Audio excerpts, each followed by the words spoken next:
अस्सलाम वालेकुम student, welcome to my YouTube channel Discover Education. आज की इस वीडियो में हम फिजिक्स 101 का लेक्चर नंबर 43 जो कि इंट्रोडक्शन टू एटॉमिक फिजिक्स की बेस पर है, इसको स्टडी करेंगे। स्टूडेंट्स, वीडियो की तरफ जाने से पहले आपसे रिक्वेस्ट है कि चैनल को लास्ट में सब्सक्राइब कर दें, बेल आइकन पर प्रेस करें ताकि आने वाली हर वीडियो का नोटिफिकेशन सबसे पहले आपको मिल सके। और स्टूडेंट्स, 41 से 45 ये 4 लेक्चर जो है लास्ट वाला, ये आपके ज़्यादा इंपॉर्टेंट है, तो आप लोग इसकी जो है अच्छी सी प्रिपरेशन कीजिएगा। और एक बात और कि आप लोगों के पेपर में जस्ट ऑब्जेक्टिव पार्ट आएगा, सब्जेक्टिव नहीं आएगा, तो आपने जो है अपने कॉन्सेप्ट्स क्लियर करने हैं और ऑब्जेक्टिव के पॉइंट ऑफ व्यू से इसकी अच्छी सी प्रिपरेशन करनी है। चलते हैं जरा हम वीडियो की तरफ। About to 500 years ago the ancient Greek philosopher Democritus asked the question, यानी एक फिलोसफर था, उसने एक क्वेश्चन पूछा कि what is the world made of. ये जो वर्ल्ड है ये किस चीज़ से मिलकर बनी हुई है, तो ये बेसिकली एटम से मिलकर बनी हुई है, छोटे छोटे एटम से मिलकर। और एटम जो है वो एक स्मॉलेस्ट पार्टिकल होता है, मैटर का स्मॉलेस्ट पार्टिकल एटम कहलाता है, ठीक है। और एटम बाय डेफिनेशन एटम जो है वो इसका लफ्ज़ी मतलब नाकाबिले तकसीम है। यानी मैंने आपको 42 लेक्चर के स्टार्ट में एक एग्जांपल दी थी कि अगर आप एक सेब ले लें, उसको कट करते जाएं और इतना बारीक कट कर लें कि उसके जो है दोबारा पीसेस हम ना कर सके, यानी एक टाइम ऐसा आएगा कि आप उसके वो मज़ीद पीसेस नहीं कर सकेंगे, यानी वो इंडिविजुअल होगा। तो एटम की बुनियाद भी साइंटिस्ट ने इसी चीज़ की बेस पर ही रखी थी कि जो नाकाबिले तकसीम है, इसके जो इंडिविजुअल है, तो इसको एटम का नाम दिया गया था। देन 300 ईयर्स अगो, फिर जो है वो 300 साल पहले, it was noted by the French chemist Lavoisier, उसका नाम था। इसने कहा था कि जितने भी केमिकल रिएक्शंस हैं उनके रिएक्टेंट्स का मास और प्रोडक्ट का मास इक्वल होता है। अब मैं थोड़ा सा आपको बता दूं कि अगर आप लोगों ने जीएससी 101 पढ़ी है तब तो आपको रिएक्टेंट्स और प्रोडक्ट्स की समझ आ गई होगी, अगर नहीं तो मैं थोड़ा सा आपको वैसे बता देती हूँ। जैसे कि वाटर का फार्मूला होता है H2O। यहाँ पे जो है हम करते हैं अभी इसको। आपको पता है कि वाटर का एक मॉलिक्यूल जो है वो 2 हाइड्रोजन और 1 ऑक्सीजन से मिलकर बनता है, जैसे कि 2 हाइड्रोजन प्लस ऑक्सीजन, ठीक है। तो हमारे पास ये H2O बन गया। अब स्टूडेंट्स आप देखिए ज़रा, ये जो रिएक्शन में दोनों हिस्सा ले रहे थे, जिनको हमने आपस में कंबाइन किया है, ये वाले दो, इनको हम रिएक्टेंट्स कहते हैं, और ये वाला जो है इसकी प्रोडक्ट बन रहा है, इस ठीक है, जो इसके नतीजे में बन रहा है, तो इसको हम कहते हैं, ये हमारे पास जो है प्रोडक्ट है। अब रिएक्टेंट्स का मैस और प्रोडक्ट का मैस जो है वो इक्वल है, ये जो है लिवाइजर ने कहा था, तो यहाँ पे ये चीज़ मेंशन है। नेक्स्ट हमारे पास जो है आता है, he demonstrated that burning would cause no change in mass, this is the law of conservation of matter. Law of conservation of matter क्या है कि इसने एक्सप्लेन किया था कि अगर हम किसी लकड़ी को जलाएं लेकिन उसके मैस में कोई चेंजिंग नहीं आएगी। अब a major increases in understanding came with Dalton 1803 who showed that atoms are building blocks of the elements। Element जो है आपको पता है कि एटम्स ही मिलकर एलिमेंट्स बनाते हैं। all atoms of the same element have the same mass, यानी सेम एक जैसे एलिमेंट के जितने भी एटम हैं वो सेम मास रखते हैं। Atoms of the different element are different, यानी अगर डिफरेंट एलिमेंट्स के एटम्स होंगे तो वो डिफरेंट होंगे, अगर सेम एलिमेंट के एटम होंगे तो वो सेम होंगे। और दो या दो से ज़्यादा डिफरेंट एटम जो हैं वो बॉन्ड बनाते हैं और सिंपल रेशियो बनाते हैं to form the compounds, compound की सूरत में। नेक्स्ट आपके पास पॉइंट नंबर 2 आ जाता है, जिसमें एवोगैड्रोस नंबर्स का थोड़ा जिक्र है। सबसे पहले आपको पता होना चाहिए कि एवोगैड्रोस है क्या चीज़। और बेसिकली एवोगैड्रो जो है वो एक साइंटिस्ट का नाम था, उसने एवोगैड्रोस नंबर को इंट्रोड्यूस करवाया था, तो अपने नाम पर ही जो है वो इसका नाम रख दिया गया था। वो ऐसे भी कुछ पार्टिकल्स होते हैं, या हम कह सकते हैं कि वो पार्टिकल्स या मॉलिक्यूल्स जिनको जो है वो काउंट करना आसान नहीं है, तो इनकी काउंटिंग के लिए जो है वो एवोगैड्रोस नंबर यूज़ करते हैं। यानी एवोगैड्रोस नंबर को यूज़ करते हुए जो दी गई मिकदार पार्टिकल्स की तादाद के शुमार को आसान जो है वो कर दिया गया, और इसे सैम्बल जो है वो Na से रिप्रेजेंट किया जाता है। और एवोगैड्रोस नंबर जो है वो 6.023 मल्टीप्लाई 10⁻26 पर किलोग्राम मोल इस कॉल्ड एवोगैड्रोस नंबर, ये इसकी वैल्यू है जो कि आपको लास्ट में आनी चाहिए। ये एमसीक्यूज के पॉइंट ऑफ व्यू से इम्पोर्टेंट है। बाकी इसमें कुछ यहाँ पे जो है एग्जांपल्स मेंशन है, तो इसको आप स्किप कर सकते हैं, बाकी जो मेन चीज़ थी वो मैंने बता दी है। नेक्स्ट हमारे पास पॉइंट नंबर 3 आ जाता है, let get an idea of the size of atoms. अब जो है वो एटम का साइज जानना ज़रूरी था कि कितना है, तो उसके लिए भी कुछ एक्सपेरिमेंट्स किए गए हैं, तो उनको हम नीचे देखते हैं। पॉइंट नंबर 4 है, 1895 जे थॉमसन ने प्रपोज किया था plum pudding model of an atom, और here the atom is considered as a made of positively charged material. Plum pudding model में क्या था कि पॉजिटिवली और पॉजिटिवली चार्ज मटेरियल जो है वो एटम मुश्तमिल होते हैं सिर्फ पॉजिटिव पर, और नेगेटिवली चार्ज इलेक्ट्रॉन जो होते हैं वो इर्द गिर्द फैले हुए होते हैं। तो ये जो है वो हमारे पास जो है प्लम पुडिंग मॉडल था जो जे थॉमसन ने दिया था। नेक्स्ट हमारे पास जो है वो प्लम पुडिंग मॉडल जो है वो गलत साबित हुआ। फिर उसके बाद रदरफोर्ड ने अपना मॉडल एक पेश किया, उसके मुताबिक जी थॉमसन का प्लम पुडिंग मॉडल में आपको एक अगेन रिवाइज करवा देती हूँ। इसने कहा था कि एक ही एटम में पॉजिटिव और नेगेटिव चार्जेस इकट्ठे नहीं रह सकते, लेकिन जो है वो रदरफोर्ड ने इसको जो है गलत हम कह सकते हैं तस्वर किया था, इसको निगलेक्ट किया था। इसने रदरफोर्ड ने कहा था कि कुछ मुशाहिदात किए थे जिसकी बेस पर इसको प्लम पुडिंग मॉडल जो जे थॉमसन का था उसको गलत करार दिया। इसके कुछ जहाँ भी एक्सपेरिमेंट मेंशन है, ठीक है, वो मैं आपको अपनी वर्डिंग बता देती हूँ कि इसने जो है सोने के बारीक वर्क पर एक्सपेरिमेंट किया था। इसने सोने के बारीक फर पर अल्फा पार्टिकल्स की बूछाड़ की थी, यानी अल्फा पार्टिकल्स उस पर जो है वो बूछाड़ से मुराद के उस पर अल्फा पार्टिकल्स जो है हम कह सकते हैं गिराए थे। अल्फा पार्टिकल्स रेडियम और प्लोनियम जैसे रेडियो एक्टिव एलिमेंट से हासिल किए गए थे। असल में हीलियम गैस के न्यूक्लाई थे और काफ़ी हद तक जो है मादा को अपने अंदर ऑब्जर्व कर सकते थे। और सोने के इस वर्क के पीछे जो है एक फोटोग्राफिक प्लेट भी रखी थी जिसपे जिंक सल्फाइड से पेंट की हुई ये स्क्रीन थी, ठीक है। अब ये स्क्रीन रखने का मकसद क्या था कि जो अल्फा पार्टिकल्स हैं वो सोने के वर्क के टकराने के बाद जो है यहाँ पर स्क्रीन पर इन अल्फा पार्टिकल्स का मुशाहिदा कर सके, उसके असरात का मुशाहिदा कर सके स्क्रीन पर, ठीक है। तो रदरफोर्ड ने जब अपने तजर्बे में जो मुशाहिदात किए थे उसमें क्या था कि तमाम अल्फा पार्टिकल जो थे वो सोने के वर्क में से बगैर रास्ता तब्दील किए सीधे ही गुजर गए, यानी स्ट्रेट में। और कुछ जो है अल्फा पार्टिकल्स थे जिनमें चंद जो है वो उसका बैंड हो गए थे, बहुत बड़े जाविये पे हुए थे, और बहुत कम पार्टिकल जो है वो सोने के वर्क से टकरा कर वापस आ गए थे। तो इस चीज़ से उन्हें पता चला था कि इसके दरमियान क्योंकि कुछ अल्फा पार्टिकल्स टकरा कर वापस आ गए थे, यानी एटम्स के दरमियान कोई ना कोई चीज़ ऐसी मौजूद है जो कि अल्फा पार्टिकल्स टकरा कर वापस आ गई हैं, ठीक है। तो ये सारी चीज़ें जो है वो न्यूक्लियस को डिस्कवर करने का भी बायस बनी थी। तो हमें फिर पता चला था कि एटम्स के दरमियान जो है वो न्यूक्लियस भी मौजूद होता है।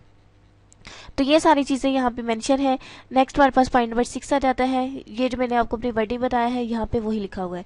The picture that emerged after Rutherford discovery was like of the solar system. The atom was now thought of mostly empty space with a small positive nucleus and contain protons. आपको पता है कि atom जो है वो nucleus पर protons पर मुश्तमिल होता है। इसमें इलेक्ट्रॉन्स भी होते हैं जो कि शेल्स में घूम रहे होते हैं, ऑर्बिट्स में घूम रहे होते हैं, ठीक है। और इस तरह जो है यहाँ पे मैं आपको एक एटम का स्ट्रक्चर बना के दिखा देती हूँ। ये हमने लास्ट लेक्चर नंबर मैंने आपको 42 में भी बनाकर दिखाया था कि एटम जो है उसके दरमियान एक न्यूक्लियस मौजूद होता है और उसके गिर्द शेल्स होते हैं जहाँ पे इलेक्ट्रॉन्स जो है वो मूव कर रहे होते हैं। फॉर एग्जांपल ये हमारे पास जो है वो न्यूक्लियस है, ठीक है। अगर मैं हाइड्रोजन का स्ट्रक्चर बनाऊँ तो हाइड्रोजन का एटॉमिक नंबर 1 होता है, तो उसमें सिर्फ एक ही इलेक्ट्रॉन होगा, एक शेल होगा। लेकिन अगर हम इसी तरह सोडियम का, क्लोरीन का, किसी और का बनाए तो उसमें एटॉमिक नंबर की तादाद जितनी ज़्यादा होगी तो उतने ज़्यादा उसमें शेल्स एडजस्ट करेंगे।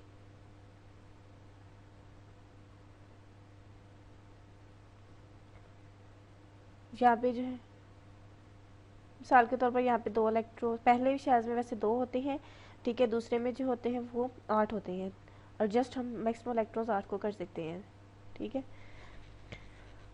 ये आपके अब ये वाले बनाने का स्ट्रक्चर मकसद ये है कि ये दरमियान में जो मौजूद है ये न्यूक्लियस है आपका, ये दरमियान में जो सेंटर में मौजूद होता है एटम्स के, ठीक है। और ये जो है ये जो सर्कल आपको नज़र आ रहे हैं इसको हम कहते हैं ऑर्बिट्स, और ये जो मैंने छोटे छोटे बनाए ये इलेक्ट्रॉन्स होते हैं, ठीक है।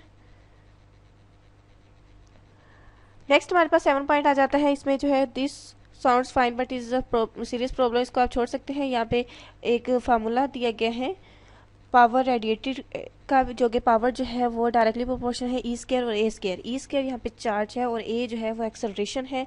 तो जस्ट आपने ये याद करना है कि पावर रेडिएटेड का फार्मूला क्या है कि पी डायरेक्टली प्रोपोर्शनल है ई स्क्वायर और ए स्क्वायर के।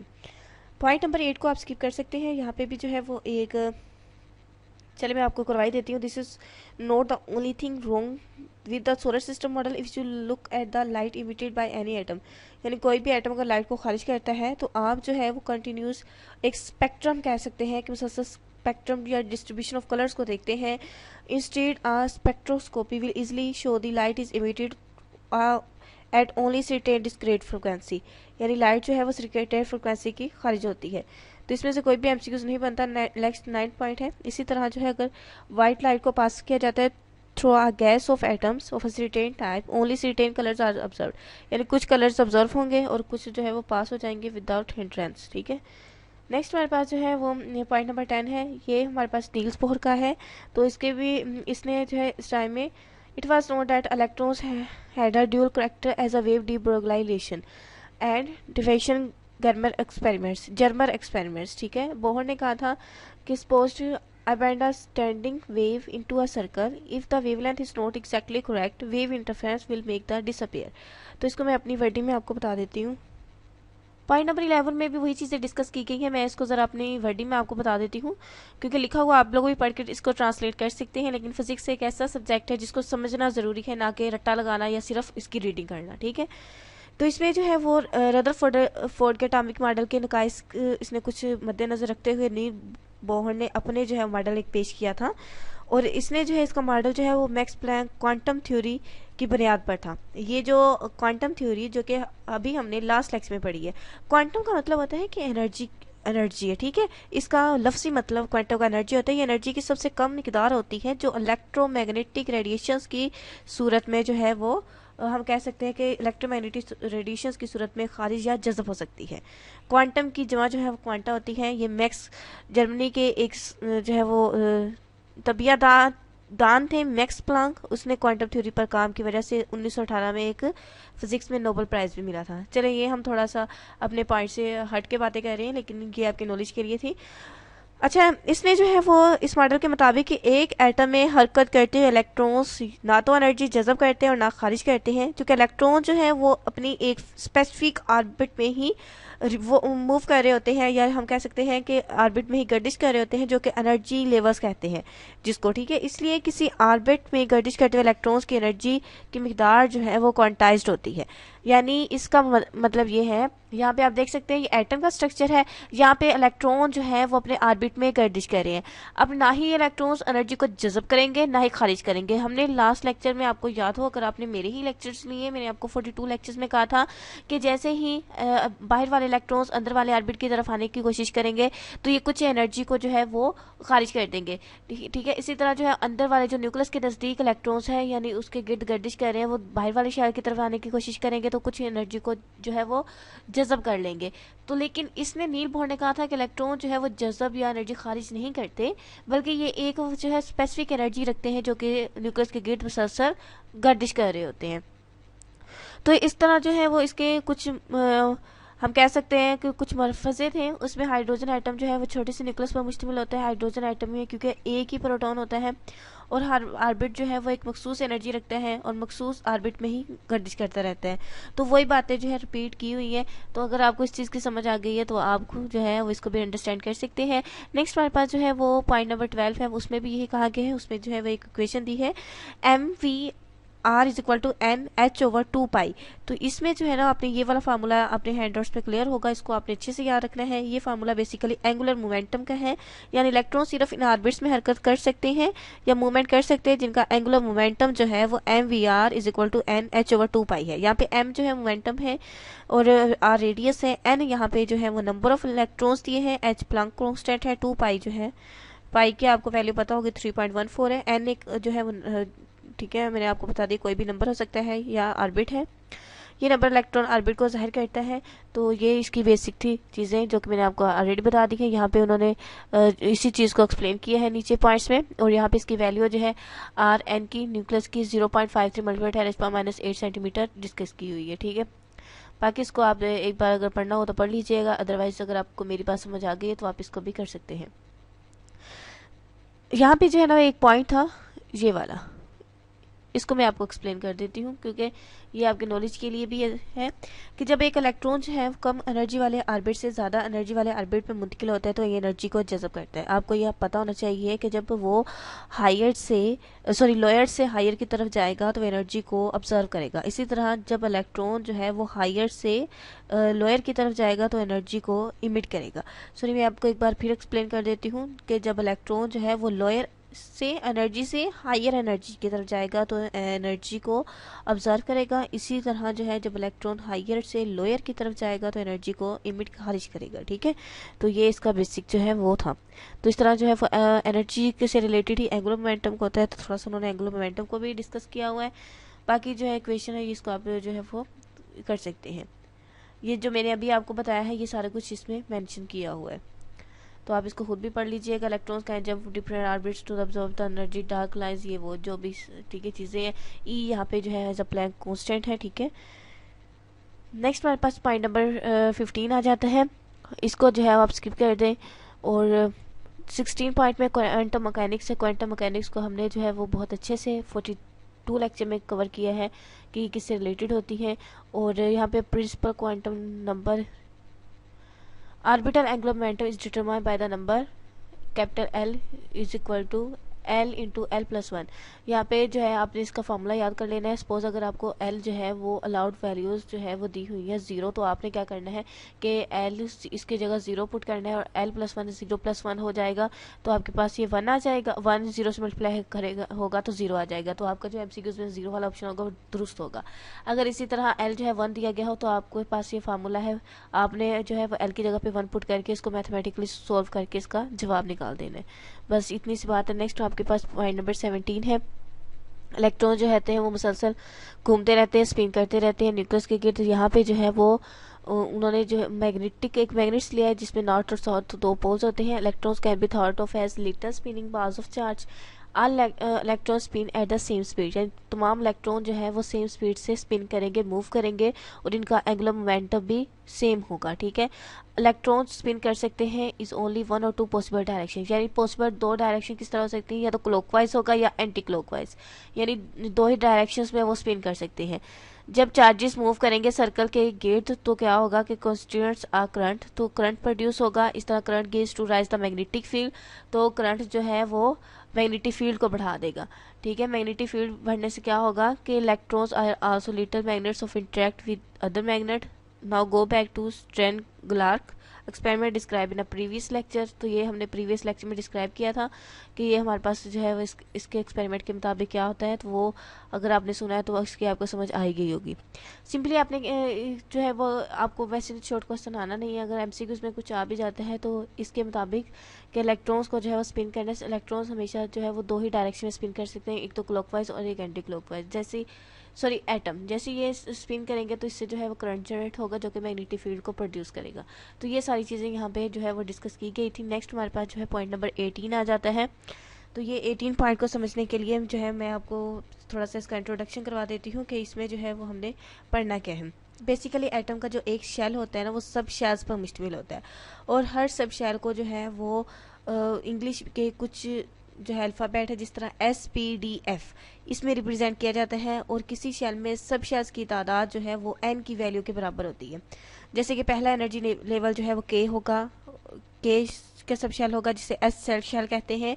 दूसरा एनर्जी लेवल L होगा और में 2 सब शेल्स होते हैं SP, और तीसरे एनर्जी लेवल में M शेल में 3 सब शेल होते हैं SPD, और चौथे एनर्जी लेवल N शेल होता है जो कि SPDF होता है। तो इसको ज़रा मैं आपको एग्जांपल की हेल्प से समझाती हूँ, जस्ट आपको थ्योरेटिकल नहीं बता रही। यहाँ पे देखिए तो आपको ये पता होना चाहिए कि एक शेल में जो एटम का एक शेल होता है वो मुख्तलिफ सब शेल्स पर मुश्तमिल होता है। ठीक है, SPDF उसमें हमारे पास 4 तरह के आ जाते हैं। यहाँ पे मैं एक एग्जांपल्स के थ्रू आपको समझाती हूँ, तो आपको ये नेक्स्ट जो इतनी भी एक्सप्लेनेशन की हुई है ये वाली जो मैंने हाईलाइट की हुई ये भी जो समझ आ जाएगी, जो कि पोली एक्सक्लूजन प्रिंसिपल है। इसमें मल्टीपल इलेक्ट्रॉन्स होते हैं, each electron has the quantum numbers, her electron जो है वो कोई ना कोई क्वांटम नंबर्स रखता है। शेल्स में इलेक्ट्रॉन्स की तादाद n की वैल्यू के बराबर होती है। सब शेल में NL होता है। Orbitals electrons with the same NL and M। यहाँ पे ज़रा हम चलते हैं।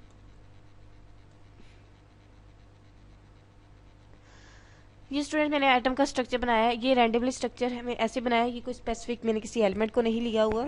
ठीक है, सपोज कर लेते हैं यहाँ पे जो है बाहर वाले में शेल्स में 3 इलेक्ट्रॉन्स हैं। अब देखिए ये जो शेल्स बने हुए हैं, ये जो बाहर वाला एक और शेल हम बनाएंगे, आप लोग जो है पीरियड टेबल को सर्च भी कर सकते हैं। पीरियड टेबल को जैसे ही सर्च करेंगे तो आपके पास जो है वो कुछ एलिमेंट्स होंगे, पीरियड टेबल आएगा, उसमें जो है वो मेंशन होता है कि उनमें प्रोटॉन की तादाद कितनी है, इलेक्ट्रॉन की तादाद कितनी है, तो उनके एलिमेंट्स के हिसाब से जो है वो उनके एटम्स बनाए जाते हैं, कि इनका एटम का स्ट्रक्चर बनाया जाता है। सपोज बाहर जो है वो जस्ट 3 है और अंदर हम जो है वो 3 ही, ठीक है। चलिए, ये मैंने जस्ट सपोज किया रैंडमली, मैंने आपको बार बार यही बात कह रही हूँ, ये रैंडमली बनाया कि स्पेसिफिक जो है वो मैंने एटम का स्ट्रक्चर नहीं बनाया। यहाँ पे जो बाहर वाला होगा आउटर मोस्ट शेल होगा, इसको हम नाम देंगे, सॉरी अंदर से स्टार्ट करते हैं। यह न्यूक्लियस के गिर्द फर्स्ट शेल होता है, इसको नाम देते हैं के का, सेकंड को हम देते हैं एल का, थर्ड को हम कहते हैं एम का और फोर्थ को कहते हैं एन का, ठीक है। अब मैंने जो पहले सारी अपनी वर्डिंग में एक्सप्लेन किया है उसमें मैंने आपको बताया है कि पहले एनर्जी लेवल के शेल में सिर्फ एक सब शेल होता है, के शेल में सिर्फ एक सब शेल होगा, एल में 2 सब शेल होंगे, देख सकते हैं ना यहाँ पे 1 है, एल में 1 और 2 बन जाएंगे, एम में 3 होंगे, 1 2 3, एन में 4 आ जाएंगे। अब के में 1 होता है जिसको एस का नाम दिया गया है, जिसको एस का नाम दिया, एल में 2 होते हैं, इसको एस और पी, क्योंकि हमारे पास 4 एस पी डी एफ है ना, तीसरे में एस पी डी, एन में एस, बाहर वाले में पी डी एफ। जी ये आपके एमसीक्यूज में आते हैं, लेकिन आपके हैंडआउट्स में क्लियरली मेंशन नहीं है, मैं आपको वैसे बता देती हूँ। ये हमारे पास 4 शेल्स हैं, के एल एम एन। के शेल में सिर्फ 2 इलेक्ट्रॉन्स आ सकते हैं, यानी ये फर्स्ट जो न्यूक्लियस के करीब शेल होता है इसमें सिर्फ 2 इलेक्ट्रॉन्स को हम एडजस्ट कर सकते हैं, इससे ज़्यादा नहीं। उसके बाद जो एल होता है इसमें 8 आते हैं, और एम जो है इसमें मैक्सिमम 18 इलेक्ट्रॉन्स एडजस्ट कर सकते हैं, 18 से ज़्यादा इलेक्ट्रॉन्स इसमें जो है वो नहीं रख सकते, ठीक है। और लास्ट शेल एन होता है जिसमें 32 इलेक्ट्रॉन्स आते हैं। तो ये आपने याद रखना है, के एल एम एन में 8 18, ठीक है, पहले में सॉरी 2 8 18 और एन में 32। तो ये आपके एमसीक्यू से पूछा जा सकता है कि एन शेल में कितने इलेक्ट्रॉन्स आ सकते हैं, तो आपको पता है 32 हैं, एम में जो है वो 18 हैं, एल में जो 8 हैं और के में 2 इलेक्ट्रॉन्स आ सकते हैं। नेक्स्ट आपके पास ये एक टेबल बना हुआ है, तो ये जो है मैंने आपको ऑलरेडी बता दिया है कि कितने नंबर ऑफ ऑर्बिट्स और शेल्स होते हैं, 1s 2s 2p 3s, ये इलेक्ट्रॉनिक कन्फिग्रेशन होती है, उसके हिसाब से इनको अरेंज किया जाता है सब शेल्स की बेस पर। तो फिलहाल आप SPDF और KLMN, क्योंकि ये बेसिक इसके इंट्रोडक्शन है तो इतना इनफ है, आपको आई होप जो है वो समझ आ गई होगी। नेक्स्ट हमारे पास जो है वो लेक्चर नंबर 43 है, तो ये लेक्चर नंबर 44 काफ़ी लेंथी हो गया है, न्यूक्लियर फिजिक्स के बारे में इसको पढ़ना है, इंशाल्लाह अपने नेक्स्ट वीडियो में इसको डिस्कस करेंगे। तो मिलते हैं नेक्स्ट लेक्चर में, तब तक मुझे दीजिए इजाज़त, अल्लाह हाफिज़।